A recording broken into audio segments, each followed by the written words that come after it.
여러분들과 오늘 함께 나눌 하나님의 말씀의 제목은 한 가지 부족한 것이라는 제목입니다. 한 가지 부족한 것. 예, 우리가 저번 시간에 이 하나님의 부르심의 상에 대해서 배웠습니다. 빌립보서 3장 14절 말씀에 그리스도 예수님 안에서 하나님의 높은 부르심의 상을 받으려고 표대를 향해 밀고 나아가라. 그래서 우리가 이제 하나님의 그 부르심의 상을 받기 위해서 정말 어떤 주님이 주신 그런 목표, 표대를 향해서 항상 힘차게 밀고 나아가야 된다는 것을 말씀드렸죠. 하나님의 부르심만에서 받게 될 상이라고 말씀드렸습니다. 그리고 이 상을 얻도록 우리를 주님께서는 모두를 불러주셨다고 말씀드렸고, 다만 우리가 그 이상의 상은 그냥 주어지지는 않는다는 것에 대해서도 말씀을 드렸죠. 각자의 몫이 필요합니다. 각자가 이 상을 얻기 위해서 단단히 또 노력해야 될 영역들도 분명히 있다는 것입니다. 그래서 상을 받기 위해서 몇 가지 이제 구체적인 제안을 드렸는데, 첫 번째로는 달리라는 것이죠. 예. 우리는 뭔가 그 목표를 위해서 항상 부지런히 달려야 합니다. 가다가 쉬고 주저앉고 그냥 천천히 느긋하게 걸어가는 것이 아니라 끝까지 열심히 최선을 다해서 달려야죠. 그리고 그것을 위해서 또한 절제하는 것들이 필요합니다. 그리고 또 이 절제하려는 그렇기 때문에 우리의 육체의 훈련 또한 영의, 혼의 여러 가지 영역에서의 훈련들이, 단련들이 필요하다는 것을 말씀드렸습니다. 세 번째로는 정해진 목표가 있고 또 그러한 목표 안에서 규칙대로 걸어 나가야 된다라고 말씀을 드렸고, 그런 것이 이제 주님께서 우리에게 말씀을 통해서 주시는 어떤 표대가 될 것이라고 말씀을 드렸죠. 그리고 그 코스를, 정해진 코스를 완주해야만이 상을 받을 수 있다라고 말씀을 드렸습니다. 그리고 이제 우리의 이 연약한 몸을 쳐서 복종함으로 말미암아 주님께 우리의 몸을 내어드리고 복종하는 것이 될 때 우리가 상을 얻을 수 있다고 말씀을 드렸죠. 자, 그것과 조금 연관을 해서 오늘 말씀을 드리고자 합니다. 그럼 상 받을 만한 일들은 뭐가 있을까요? 저번 주에도 이제 이렇게 말씀을 드렸더니 한 성도님께서 저는 상을 받을 게 별로 없는 것 같아요. 뭘 해야, 어떻게 해야 상을 받죠? 이런 말을 하더라고요. 많이 있어요, 사실. 생각해보면. 자, 그래서 그걸 한번 적용해봅시다. 개인적으로 우리가 힘써서 받을 상들이 이와 같은 것들이 있을 거예요. 우리는 부지런히 하나님의 말씀을 읽어야 합니다. 그것이 하나님의 명령이죠. 그리고 또한 그것을 우리는 열심히 또한 올바른 지식을 얻기 위해서 공부합니다. 이런 것들을 열심히 하는 것이 결국은 어떻게 되는 거예요? 나중에 상을 받게 될 것이라고 우리는 믿는 거죠. 또한 우리는 매일의 삶 속에서 하나님을 찬송합니다. 그런 것들 또한 하나님을 기쁘시게 하는 일들이 되고, 또 우리가 항상 하나님 안에서, 주 안에서 기뻐하는 거죠. 항상 기뻐하는 겁니다. 그러한 삶이 결국은 주님께서 원하시고 기뻐하시는 그런 삶이라는 거죠. 또한 우리는 매일의 삶 속에서 기도합니다. 기도와 간구로 나아가야죠. 그럼으로써 항상 내 자신이 주님의 뜻을 구하는 삶을 살게 되고 주님의 뜻 안에 있게 되는 그런 원동력이 되기도 합니다. 또 우리가 어때야 되죠? 항상 매사에, 범사에, 모든 일에 감사하는 것. 감사하는 것. 주님께서 나에게 주는 은혜 감사하다. 고난 속에서도 주님 감사합니다. 고난 안에서도 기뻐할 수 있는 그러한 것이 개인의 신앙 생활에서 굉장히 중요하다는 거죠. 이런 것들이 자꾸 이렇게 성장하고 차곡차곡 쌓여 나갈 때 우리는 이런 것을 통해서 분명히 상을 얻을 수 있다라고 믿는 거죠. 그렇죠? 또 하나의 영역은 교회 생활입니다. 이 교회 안에서의 신앙 생활이 우리를 굉장히 값지게 해주고 우리를 존귀한 자로 하나님께서 사용하시게 되는 하나의 루트가 됩니다. 그렇기 때문에 우리는 항상 교회 안에서 성도들과 서로 교제하기를 힘써야 되죠. 이러한 것들에 힘쓰는 것 역시도 우리는 어떠한 주님이 기뻐하시는 상을 얻게 된다는 것을 생각해 봅니다. 또한 성도들을 어떻게 해야 돼요? 서로 도우라고 그랬잖아요. 서로 도와줘야 합니다. 그렇죠? 또한 서로에게 이렇게 아낌없이 주는 겁니다. 내가 아까워하지 않고 그것을 기쁨으로 다른 성도에게 줄 수 있는 것, 그것이 나중에 상을 받는 보상의 지름길이죠. 또한 다른 사람들을 서로 섬기라고 했습니다. 우리는 서로가 서로를 섬겨주는 그러한 위치에서 그러한 삶을 살아야만 하는 것입니다. 또한 서로 사랑하라고 했어요. 우리는 정말 형제 사랑을 가지고 서로를 아끼고 사랑해야 합니다. 그렇죠? 주님의 마음을 품고. 그리고 또 어떻게 합니까? 이 교회 안에서 서로 지체들에게, 성도들에게 힘을 주기 위해서 여러 가지 격려를 해주고 서로 하나님의 말씀으로 권면해주고 또한 위로가 필요한 자에게 위로해주는 그런 권면의 삶을 우리가 또 살 때에 우리는 분명히 상을 얻게 될 것입니다. 서로 복종하라고 또 주님께서 말씀하세요. 그러니까 우리는 서로에게 어떠한 예의와 또 서로를 존중해주는 그런 겸손함을 가지고 서로에게 복종하는 그러한 삶을 살아야 되는 것이죠. 그러할 때에 우리는 분명히 상을 받게 됩니다. 또한 우리는 손님을 접대하는 일에도 힘을 써야 돼요.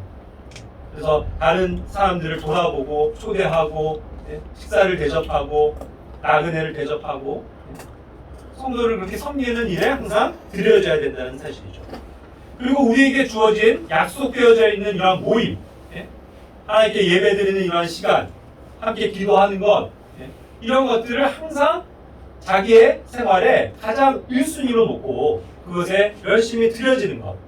그럴 때 하나님께서 또한 그것을 기뻐하실 것입니다. 그리고 또 우리에게 주신 물질들 얼마나 귀한 겁니까? 하나님이 주신 건데 그걸 또 다른 성도들을 위해서, 교회를 위해서 아낌없이 또 헌금할 수 있는 그런 믿음의 생활. 이런 여러 가지 영역들이 있어요. 이런 것들을 하나하나씩 해나갈 때에 우리는 분명히 상을 받게 된다는 것입니다. 또 바깥에서도 우리가 힘써야 될 영역들을 잘 순종할 때에 우리는 상을 받게 될 것이라고 믿습니다. 특별히 이 대인들에 대해서는, 외인들에 대해서는 가장 우선시 되어야 되고 항상 그것이 우리의 마음 가운데 있어야 되는데 그것은 내가 그 믿지 않는 자에게 복음을 전하는 일에 항상 힘써야 된다는 사실이죠. 그것을 위해서 기도해야 합니다. 그래서 그러한 사람들에게 호감을 얻기 위해서도 사실 사랑을 베풀어 줄 줄 알아야 돼요. 그렇죠? 그래서 선한 이웃이 돼서 항상 복음을 전하는 그러한 하나의 이 경도가 막히지 않도록 항상 우리는 그 일에 힘써야 합니다. 그래서 우리는 부지런히 하나님의 말씀을 전해야죠. 그렇기 때문에 또한 그런 것과 병행이 돼서 이웃들에게도 사랑을 행합니다. 그리고 선을 행해요. 우리는 그러한 자들이에요. 이웃들이 악하다고 해서 그것에 맞받아서 악을 갚는 그러한 사람들이 아닙니다. 우리는 항상 선을 행하는 것을 통해서 주님의 영광을 드러내는 자들이죠.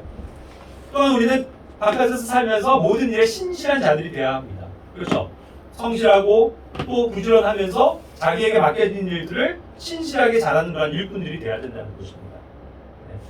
자기가 하는 직장에서 맨날 불평과 원망만 하는 것이 아니라 항상 기쁨을 가지고 감사하는 마음으로 또 자기 주인에게 순종하고 그런 신실함을 통해서 우리가 나중에 상을 받게 된다는 것이죠. 그렇기 때문에 세상에 살 때 우리는 항상 정직한 방법으로 정직하게 살아가야 합니다. 그렇죠? 남을 속이거나 남에게 해를 끼치는 자들이 되어서는 안 되겠죠. 그리고 또 우리가 믿는 부모님일 수도 있고 또 믿지 않는 부모님일 수도 있습니다만 어쨌든 주님께서 원하시는 삶은 우리가 부모에게 순종하는 일이에요. 그런 것을 통해서 하나님께서는 어떠한 약속들을 다 주신다는 거죠. 우리에게 복을 주신다고 약속하셨고 그것을 하나님께서 원하시는 일이라고 말씀하셨으며 그것을 기뻐하는 것이라고 말씀하셨습니다. 그렇다면 하나님께서 기뻐하시는 행동을 한 우리 자녀들에게 나중에 갔을 때 상을 안 주시겠냐고요. 그거 입 싹 씻으시겠냐고요. 그래 니들 그거 했어? 그러고 가져요? 아닙니다. 절대로 우리 그렇게 믿지 않아요. 반드시 우리가 이렇게 주님의 뜻을 행한 것에 대해서 주님이 흐뭇해하시면서 그냥 기뻐하시면서 야 잘했다 충성된 종아 하면서 이러한 일들에 대해서 상을 주실 분이라고 우리는 믿는 것입니다. 예? 그게 없으면요 우리가 뭘 그렇게 위해서 열심히 살아야 돼요? 솔직히 제가 예전에도 한번 그런 좀 설교를 들은 적이 있는데 그러니까 너무 상에 대해서 연연해하면 안 된다. 그래서 상 받으려고 우리가 구원받은 거냐고 그래서 상 받기 위해서 이렇게 하는 거 아니고 그냥 기본 우리가 해야 될 일이니까 하는 거다라고 생각하는 분들이 그런 말씀들이 있더라고요. 근데 전혀 거기에 동의하지 않습니다. 그냥 우리가 마땅히 해야 되는 거니까 이런 걸 해야 한다라고 하면 안 하면서 사실 가지고 어때요?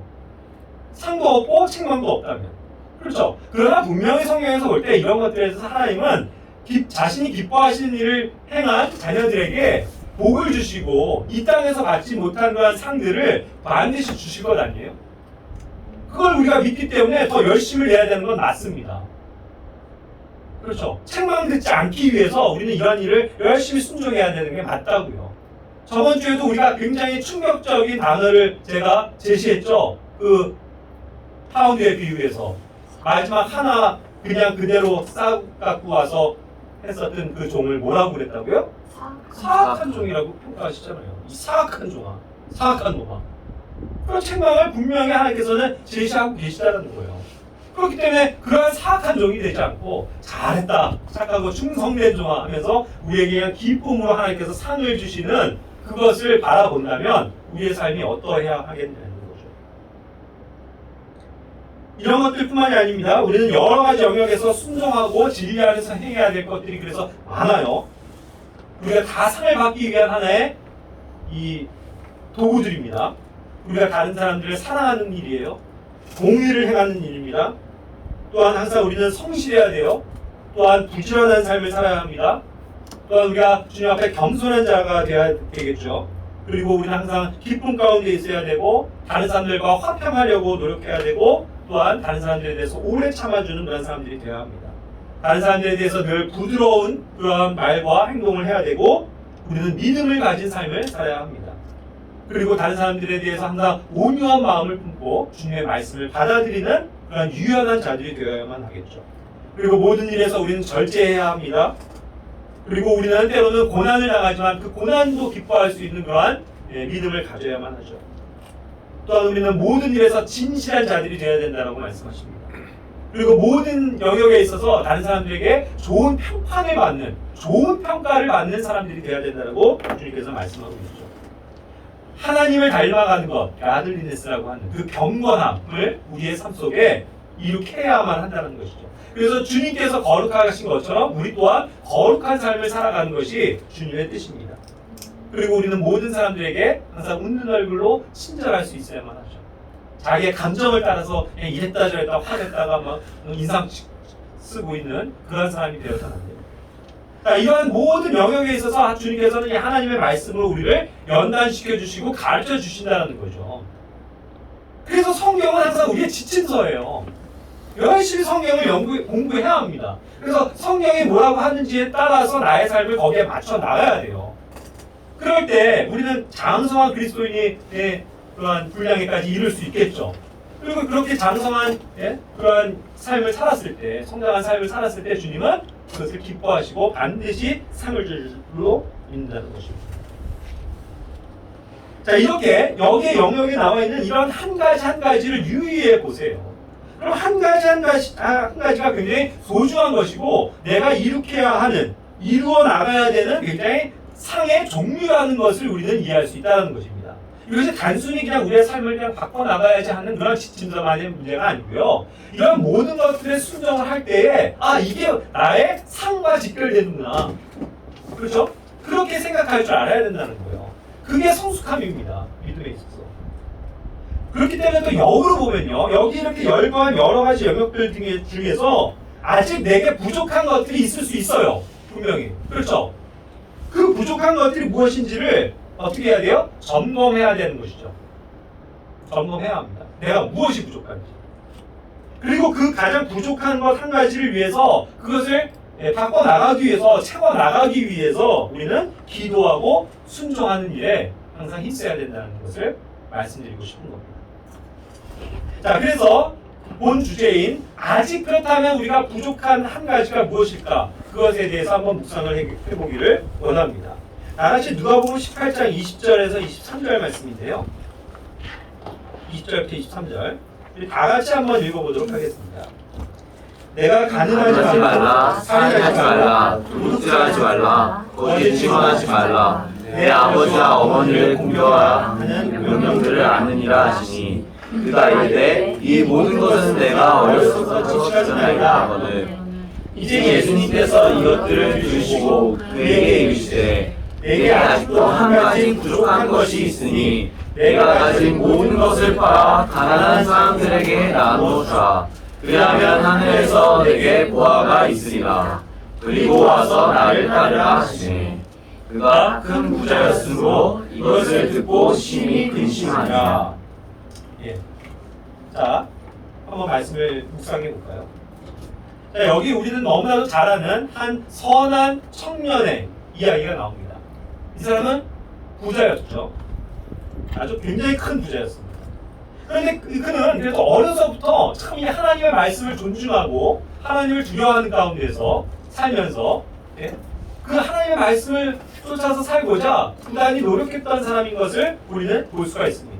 그렇기 때문에 주님께서 오셔서 간음하지 말라, 살인하지 말라, 도둑질하지 말라 등등의 이러한 하나님의 그 중요시 여기시는 율법으로부터 오는 그런 명령들을 제시하셨을 때 뭐라고 담대하게 당당하게 얘기하냐면 제가 이 모든 것을 어려서부터 지켰습니다 라고 대답했다는 것이죠. 굉장히 훌륭한 청년입니다. 어려서부터 그러한 것에 항상 깨어 있었고 순종하는 삶을 살았다는 것이죠. 어떻게 보면 나무랄 데가 없습니다. 그냥 집안 그 부자고 집안 환경도 좋고 훌륭한 청년이었을 것 같아요. 인품적으로도 이러한 일을 정말 열심히 지키면서 살았다는 그렇죠. 자, 그런데 주님께서는 뭐라고 말씀하고 계시냐는 거예요. 이 청년에 대해서. 그런데 너에게 아직도 한 가지 부족한 것이 있다. 한 가지 부족한 게 있다. yet. 아직이에요. 아직 한 가지 부족한 게 있다. lack이라고 얘기하는 그 결핍되어져 있다는 거. 부족하다는 겁니다. 뭔가 비었다는 거예요. 그래서 이제 부족한 걸 우리는 채워야 되는데 그걸 한 가지를 제시를 해주시고 있는 거죠. 그런데 주님은 그 청년의 핵심적인 문제, 한 가지 부족한 것을 알고 계셨습니다. 그렇죠. 그래서 그것을 제시하신 거예요. 뭡니까? 네가 가진 모든 것, 네가 가진 그 재물 중에서 일부분만 10%만 5%만이라도 팔아서 가난한 사람들에게 좀 나눠줘. 그럼 하늘에서 보호가 있을 거야. 너에게 상이 있을 거야. 라고 말씀하시지 않았다는 거죠. 그러고서 준비가 되면 날 따라 이렇게 얘기하지 않으셨습니다. 뭐예요? 너의 모든 것을 팔아라. 그게 문제였다는 거죠. 그게 그에게는 부족한 영역이었다는 거예요. 자, 사실 한 번도 생각을 못했던 영역이에요. 이 청년은. 그렇지 않습니까? 자기가 부자예요. 돈이 많아요. 그런데 어쨌든 이런 율법을 준행하면서 살았다는 것은 분명히 자기의 그런 형제들, 이웃들에게 선을 행한 사람이었을 것이 분명해요. 그래서 불쌍한 자들을, 가난한 자들을, 과부와 고아들을 그냥 내버려 두지 않고 항상 긍휼을 베푸는 그런 사람이었을 수도 있습니다. 그렇죠? 네. 자기의 뭐를 이용해서요? 자기의 재물의 일부분을 가지고는 그러한 일들을 선행을 베풀 수 있다는 거죠. 그러니까 그런 것조차도 그가 열심히 했다면 그는 그것이 부족한 것이 아니에요. 정말 잘한 겁니다. 그런데 물론 이제 이것이 하늘의 왕국에 관련되어서 뭔가 그런 어떠한 이 세대적으로 또 구분이 조금은 되겠지만 주님께서 그 시대에 이 유대인들에게 말씀하셨던 엄청난 값을 치러야 되는 하나의 그러한 믿음은 뭐였어요? 자신의 모든 걸 버려두고 모든 걸 팔아서 가난한 사람들에게 나눠주고 주님을 따를 수 있는 사람이 필요하다는 거죠. 그러한 사람들을 주님께서 택하시고 제자로 삼아주셨던 겁니다. 그래서 베드로와 야고보와 요한처럼 그렇게 정말로 모든 걸 버리고 주님을 따른 사람들이 있었어요. 그거 역시 이러한 주님을 보면서 그러한 것을 꿈꾸면서 나도 저분을 따라가야 되겠다라는 생각을 가지고 나왔을 수 있다는 거죠. 단순히 그냥 예수님을 받아들이는 문제가 아니고 정말 이분을 생명의 구원의 주로 믿고 따르고자 하는 그런 믿음을 가지고 용기 있게 나아오면서 내가 정말 당신을 따르고 싶습니다. 이러한 진심을 보였다는 거죠. 그러나 주님께서는 그가 생각하지도 못했던 문제를 뒤통수를 딱 치시는 거예요. 재물을 팔아? 모든 걸 팔아? 그는 생각이 번뜩 여러 가지 것들이 스쳐 지나갔겠죠. 이 짧은 순간에. 그래서 순간 이것을 생각할 때 어떻게 되는 거예요? 근심이 생기는 거예요. 이걸 어떻게 하지? 어떻게 하지? 내가 따르고 싶은데 정말 따르고 싶긴 한데 이걸 다 버려? 다 팔아? 그럼 나는 뭐가 되지? 나 나중에 이거 하다가 뭐 잘못되면 나의 인생을 좀 책임져 줄 수 있는 그런 재물을 내가 과연 포기하는 게 이게 옳을까? 하면서 의심과 두려움과 뭐예요? 회의가 들었다는 거죠. 그래서 근심이 쌓이게 된 거예요. 한 번도 자기 재물에 대해서 근심해 본 적이 없을 겁니다. 그렇잖아요? 여러분들 혹시 내 통장에 뭐 한 10억이 있다고 쳐봐요. 그거 가지고 왜 근심을 해요? 좋다, 나 이거 있으니까 그냥 내가 하고 싶은 거 다 하고 할 수 있지. 즐겁겠죠, 인생이. 그런데 왜 근심이 돼요? 그거를 다 없애라고 하니까, 없애서 다른 사람들을 위해서 베풀라라고 말씀하시니까 자기에게 죄가 되잖아요. 자기에게 손해가 되잖아요. 자기 것이었고, 하나님이 주신 거라고 생각하지 못하고 자기 것이었습니다. 그러니까 그거를 내려놓지 못한 거예요. 그 한 가지가 결국 그를 근심에 빠뜨렸고, 결국은 그 이후에 그가 주님을 따랐더라 말씀이 나옵니까? 안 나오잖아요. 그래서 우리는 모두가 다 해석하기를 이 청년은 그렇게 근심하고 떠나가고 그걸로 끝났을 것이다, 이렇게 예상하는 거예요. 그렇지 않습니까? 우리도 그렇게 될 수 있다는 거예요. 그 한 가지를 포기 못하면, 그 한 가지를 해결하지 못하면, 그 부족한 한 가지를 채우지 못하면 그걸로 끝날 수 있다는 거예요.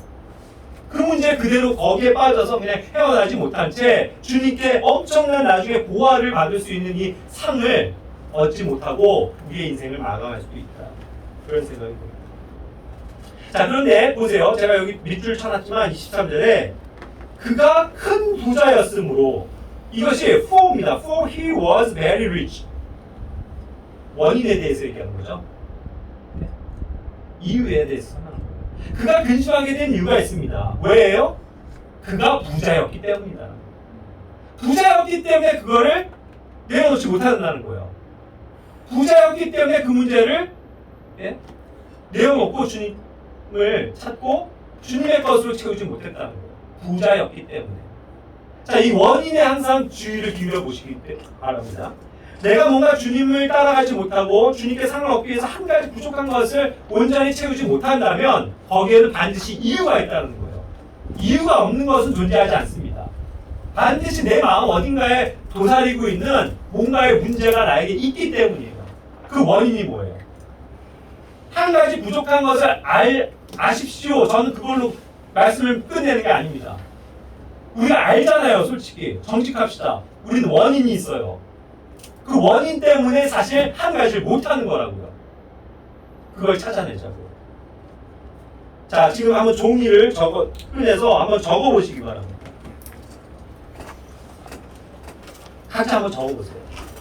나에게도 분명히 부족한 게 있습니다. 아까 얘기한 것처럼 주님을 따르고 주님의 상을 받기 위해서 뭔가 나아가고자 할 때, 난 이게 참 부족해. 난 이것 때문에 뭔가 막혀. 라는 한 가지 부족한 게 반드시 있다는 거예요. 한 가지보다 더 되면. 당연하죠. 근데 가장 부족한 한 가지를 주세요. 왜냐면 아까 말씀드렸지만 저도 마찬가지인데 여러 가지가 있는데 한 가지씩 해결해야 돼요, 여러분. 안 그래요? 부족한 걸 한꺼번에 내가 다 하겠다가 이거 어리석은 거죠. 내가 학급에서 꼴찌를 해요. 근데 내가 모든 과목을 내가 지금 점수를 뭐 50점씩 올려야지 하면서 모든 과목에 도전하는 건 어리석은 거예요. 하나하나씩 가야죠. 내가 제일 부족한 게 국어니까 국어부터 좀 올라가자. 그래서 국어에 최선을 다하는 거죠. 그 다음에 수학이면 수학, 영어면 영어. 그게 지혜로운 건 아닙니까? 그러니까 한 가지 부족한 걸 한번 적으세요, 솔직히. 그리고 원인이 있다고 말씀드렸습니다. 내가 부족한 게 이건데 뭐 때문인가? 왜냐하면 내가 아직 뭐 하기 때문이다. 그렇죠? 내가 아직 그걸 내려놓을 용기가 없기 때문이다. 내가 사실은 그게 아깝기 때문이다. 내가 아직 그것이 의심스럽기 때문이다. 라든가 여러 가지 이유가 있다는 거죠. 한번 적어보시기 바랍니다. 조금 시간을 드릴게요.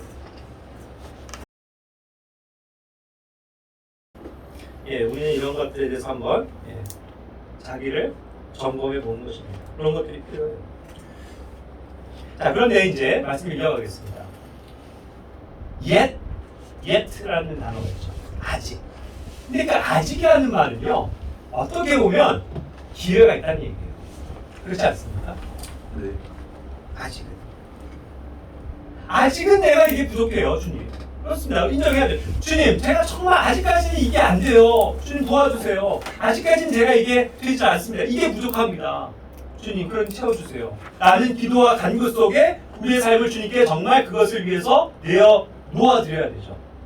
내어드려야 된다는 뜻이에요. 아직까지는 희망이 있어요. 그렇지 않습니까? 그래서 이 한 가지를 우리가 생각할 때 아직은 나에게 그걸 바로잡을 수 있는, 그것을 채울 수 있는 기회가 있으니까 그것에 대해서 감사하시고 우리가 그 한 가지를 이제 해결하자고요. 그래서 나중에 갔을 때 주님께서 물으실 때 너 왜 그거 못하고 왔냐 했을 때 글쎄요 제가 아직까지도 그걸 못했네요. 이런 변명하지 말고 그때 지금 깨달았을 때 내가 적고서 그것을 기도할 때에 주님 제가 이거를 정말 바꿔 나가길 원합니다. 주님 채워주십시오. 하는 정말 기도와 간구 속에서 우리가 그 일을 바꿔 나가야 될 줄입니다. 그러면 그 아직은 나중에 갔을 때 그 예전에 내가 이것을 바꿨다라는 것에 대해서 감사하면서 주님께 나아갈 수 있지 않을까. 그 부족한 것을 이제 우리는 완전하게 채워나가야만 합니다. 데살로니가전서 3장 10절과 11절 그리고 13절 말씀인데요. 우리가 밤낮으로 넘치도록 기도함은 너희 얼굴을 보고 너희의 믿음에서 부족한 것을 완전하게 하려 합니다. 이제 하나님 그분 곧 우리 아버지와 우리 주 예수 그리스도께서 우리의 길을 인도하사 너희에게 이르게 하시기를 원하며 이것은 그분께서 우리 주 예수 그리스도께서 자신의 모든 성도들과 함께 오실 때에 하나님 곧 우리 아버지 앞에서 너희 마음을 거룩함 속에서 흠잡을 것이 없게 굳건히 세우시게 하려 합니다. 이와 같이 말씀하십니다. 자, 이제 우리는 항상 기도 가운데 깨어 있어야만 합니다. 10절에서 말씀한 것처럼요, 우리의 그런 믿음 생활에 있어서 부족한 것이 있는데 그 부족한 것을 뭐하게 하려 함이라고요? 완전하게 하려 합니다. 부족한 걸 완전하게 바꿔야 돼요, 여러분. 그렇죠? 부족한 걸 부족한 걸로 끝내서는 안 됩니다, 우리의 인생을. 그 부족한 걸 반드시 채워야 돼요. 부족한 걸 완전하게 바꿔나가야 된다는 뜻입니다. 그렇죠? 그것을 원하고 우리가 기도하는 삶이 되어야 된다는 것이죠. 자, 그것이 왜 중요합니까? 13절에 보면 우리 주 예수 그리스도께서 자신의 모든 성도들과 함께 오실 때에 라는 이 구절을 지금 말하고 있어요. 우리는 항상 초점은 뭡니까? 지금 이 순간이 아니에요. 정말 주님께서 영광스러운 모습으로 다 나타나실 때 이제 우린 더 이상의 기회가 없는 거예요. 아직까지는 기회가 있지만 그때는 기회가 없어요. 만회할 기회가 없다고요. 그러니까 이제 주님 앞에 섰을 때 우리가 어쩔 수 없이 회개보고해야 되지 않습니까? 각자가 나와서 주님 앞에 무릎 꿇고 우리가 한 일들에 대해서 이야기하게 될 텐데 그때를 생각해 보시라는 거예요. 그때에도 우리가 하나님 앞에서 거룩함 속에서 흠잡을 데 없는 그러한 사람으로 나와 있으면 얼마나 좋겠어요. 그러한 굳건한 상태로 주님을 탁 배웠고 주님 제가 여기 한 파운드를 가지고 5파운드를 남겼습니다. 주님.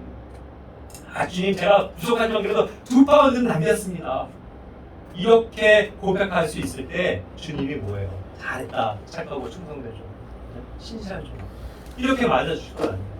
근데 그 영광에 그 위험에 찬 정말 주님의 공의 앞에 서게 될 그날에 주님께서 딱 우리를 딱 주목하실 거 아니에요. 우리가 주님의 눈과 딱 마주칩니다. 그때 정말 부끄럽게도 한 게 없어갖고 그냥 눈을 질끈 감고 그냥 고개나 푹 숙이고 있으면서 너는 왜 부족한 걸 채우지 않았느냐? 내가 너에게 다 줬지 않느냐?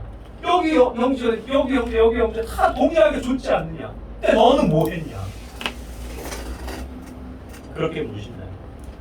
안 됩니다. 우리가 그런 흠잡을 것이 없는 그런 존재들로 자꾸 변화해야 된다는 뜻이죠. 자, 그럴 때 이제 이런 부족함을 채우는 가장 확실한 비결에 대해서 제가 설명을 해드릴게요. 아마도 전 이 점을 굉장히 제가 항상 말씀에서 강조하는 바인 것 같은데요. 고린도전서 12장 24절 25절 말씀을 다 같이 한번 읽어보겠습니다. 우리의 아름다운 부분들은 부족함이 것이 없느니라. 오직 하나님께서 몸을 다 같이 고르게 하사 부족한 그 부분에게 더욱 귀한 것을 풍성히 주셨으니 이것은 몸 안에 분쟁이 없게 하고 오직 지체들이 서로 같은 보살핌을 함께 하게 하시니라. 아멘. 비결은 뭡니까? 비결은 뭐예요? 지체들이 서로 같은 보살핌. 그렇죠. 지체들이에요. 교회입니다. 한 지역 교회에서의 삶을 얘기하는 거예요. 그게 항상 우리의 삶을 완전한 데 이르게 해주는 가장 큰 비결이라는 것을 기억하시길 바라요. 저는 그래서 항상 교회가 중요하다는 겁니다. 교회를 떠나서는 온전한 신앙생활을 이룰 수가 없어요. 거기서 아무것도 배울 수 없습니다, 사실. 아무리 자기가 산속에 들어가서 365일 내내 성경 보고 기도하고 찬송했다고 하더라도 아무런 유익이 없을 수도 있어요, 솔직히. 하나님의 뜻을 순종한 게 아닙니다.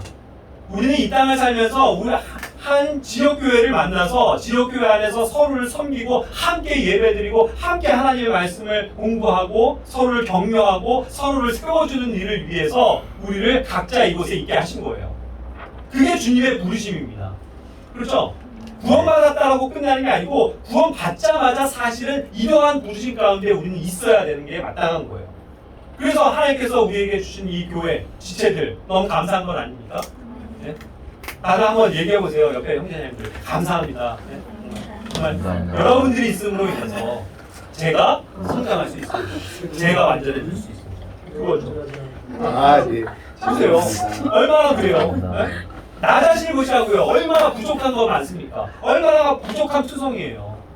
그리고 옆에 사람을 볼 때도 아유 쟤는 이렇게 부족해 이럴 수도 있어요. 그런데 그걸 뭐라고요?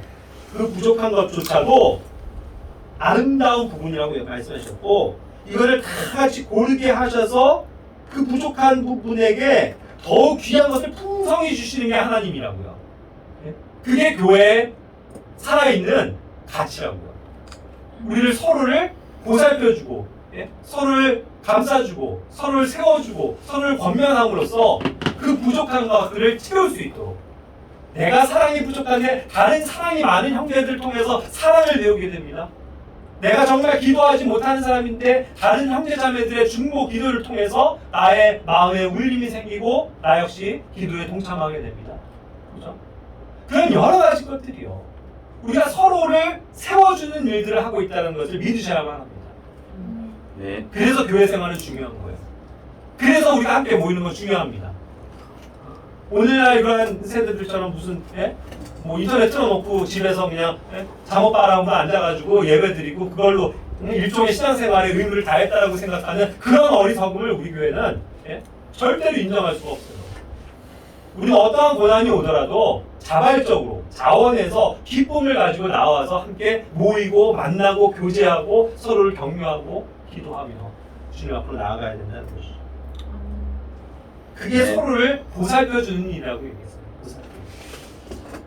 서로를 우리는 보살펴주는, 다듬어줄 수 있는, 보다듬어주는 그러한 존재들로 수행을 받아야 합니다. 마지막 말씀 구절입니다. 디도서 1장 5절인데요. 이러한 까닭으로 내가 너를 크레테에 남겨두었나니 그것은 곧 내가 부족한 것들을 바로잡고 또 내가 너를 세운 것 같이 각 도시에서 장로들을 임명하게 하려 함이니라. 자, 여기에서 보면 또 부족한 것에 대해서 나옵니다. 아까 렉라는 단어를 대신 이제 원팅이라고 해서 부족한 것 맞아요. 그런 것을 이야기하는 또 다른 단어입니다. 우리 각자는요 참 부족한 것이 많습니다. 교회적으로 볼 때도 참 이러한 영역 저런 영역에서 참 부족한 것들이 많이 있을 수 있어요. 그런데 그런 부족한 것들을 실제적으로 바로잡아주는 게 중요한데 항상 우리를 바로잡아주는 것은 1차적으로는 하나님의 말씀입니다. 그렇죠? 모든 하나님의 뭐예요? 영감으로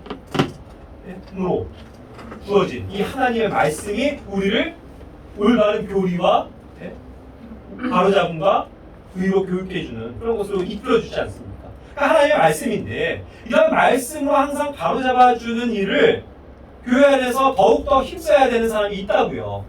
그것이 교회 안에 세워주신 목자와 교사의 역할을 하는 형제들일 것입니다. 그렇죠? 그것이 장로와 감독의 역할이에요. 자, 이것을 또한 우리는 간과할 수가 없습니다. 그래서 저도 부족하죠. 저 역시 부족하지만 저도 다른 형제 자매님들을 통해서 제가 많은 것들을 체험을 받는 것은 맞고 또 하나의 역할에 있어서는 이와 같이 항상 제가 기회를 얻어서 항상 여러분들에게 말씀을 드리는 것은 많은 이유에 있어서 형제 자매님들을 바로 잡아주기 위한 것이라는 걸 아셔야 돼요. 그렇죠? 이 바로 잡아주는 말씀이 없이는 그냥 뭐 사랑합시다 하고 아멘 이게 아니고요. 사랑할 거면 어떻게 사랑해야 되는지, 구체적으로 뭘 우리가 잘못하고 있는지, 무엇을 힘써야 되는지, 우리가 무엇이 부족한지에 대해서 반드시 책망할 건 책망해야 되고 바로 잡아줄 건 바로 잡아줘야 된다고요. 그래야 그것이 교회 하나의 기능으로서 같은 믿음 안에서 걸어나갈 수 있는 이유가 됩니다. 그래서 목자와 교사의 역할은 중요한 거예요. 그렇기 때문에 제가 항상 하나님의 말씀을 실질적으로 다루고 말씀을 드릴 때 그것이 때로는 찔림이 되기도 하고 괴롭기도 하고 나의 부족한 것이 드러남으로 인해서 슬퍼할 수도 있겠지만 그것이 하나님의 말씀이어서 우리를 바로 세워준다는 것에 대해서 확신하셔야 된다는 뜻이죠. 그래서 기분 나쁘게 생각하시면 안 된다는 거죠. 개인적으로도 그렇습니다. 개인적으로도 저나 또 형제님들이 또 각자가 하나님의 말씀으로 우리가 서로를 권면해주고 격려해주고 또 때로는 책망해줄 수도 있어요. 유죄 가운데서. 그거를 달게 받아들이셔야만 합니다. 그래야 바로 잡아져요. 그래야 교회가 바로 잡아지고 바로 섭니다. 그래야만 우리 가정이 바로 잡아지게 돼 있어요. 책망하고 훈계하고 계속 바로 잡아야 자녀들이 말을 듣습니다. 사실은. 그렇죠? 그래서 바로 잡아주는 게 중요해요. 근데 결국 그것이 뭡니까? 나의 부족함을 채워주는 일이 된다는 거예요. 우리가 오늘 배운 것이 그겁니다. 나에게 부족한 것이 참 많은데 그 부족한 것을 완전한 것으로 채워지면 주님께서는 그것에 대해서 반드시 상을 주실 것이라는 거죠. 그렇죠? 그 믿음과 확신을 가지고 우리가 서로를 격려하기 원합니다. 우리가 뜨겁게 서로를 위해서, 성도들을 위해서 기도하기를 원해요. 그렇죠? 그리고 우리가 항상 다른 사람들에 대해서 겸손한 태도를 가져야 합니다. 그렇죠? 그리고 서로 사랑해야 돼요. 그런 교회 안에서의 실질적인 삶을 통해서 우리는 부족한 것들이 하나하나 채워지게 될 것입니다. 그래서 완전한 상태에 이르러서 주님께 기쁨이 되어지고 주님 앞에 섰을 때 잘했다, 착하고 신실한 종, 이러한 평가를 받는 우리들이 되었으면 좋겠습니다. 함께 기도하고 마칠게요. 주님 감사합니다. 하나님께서는 우리에게 귀한 여러 가지 선물들을 주셨고 그것을 통해서 얻게 될 상을 말씀하신 것을 감사드립니다. 다만 우리는 정말 너무나도 연약하고 부족하여서 정말 많이 실수하고 넘어지고 부족한 것들이 참 많이 있음을 주님 앞에 고백합니다. 하지만 하나님의 말씀이 나를 완전하게 바로잡아 주시고 또한 이러한 귀한 교회를 통해서 지체들을 통해서 이런 것들을 배워나가게 하시고 부족한 것에 대한 채움을 받게 하시는 주님께 영광을 돌립니다. 우리의 삶이 더욱더 이런 부족한 것들이 채워짐으로 말미암아 그리고 오늘 우리가 적은 것과 같이 정말 나에게 가장 현재로서 부족한 것을 그것이 무엇인지 그 원인을 기억하게 하시고 그것에 대해서 정말로 간절히 기도하고 성령께 의지함으로 말미암아 그 부족한 것들을 온전한 것들로 채워주시는 주님의 능력을 경험할 수 있도록 인도해 주시옵소서. 이 시간 인도하신 주님께 감사드리오며 우리 주 예수 그리스도의 이름으로 기도드립니다. 아멘.